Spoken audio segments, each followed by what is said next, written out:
Alam nyo ba na may nilalang sa dagat na parang halaman o strawberry sa unang tingin? Pero isa pala itong hayop?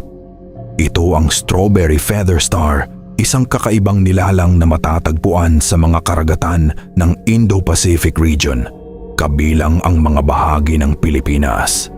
Kilala ito dahil sa pulang katawan nitong kahawig ng strawberry at sa maraming malabalahibong braso na parang bulaklak kapag nakabuka. Bahagi ito ng grupo ng mga hayop na tinatawag na crinoids at kamag-anak ng mga sea star at sea urchin. Matagal nang umiiral ang kanilang mga ninuno at pinaniniwala ang nabuhay pa noong panahon ng mga dinosaur. Ginagamit ng strawberry feather star ang mga malabalahibong braso nito para saluhin ang maliliit na pagkain na inaanod ng tubig. Ang mas nakakagulat, kapag nakita mo ito sa ilalim ng dagat, para itong kakaibang nilalang mula sa ibang planeta. Dahil sa paraan ng paggalaw nito at sa kakaibahan nitong itsura. Pero ang tanong, kung makakasalubong mo ito habang nagdi-dive sa malalim na dagat, iisipin mo bang isa itong halaman o isang hayop?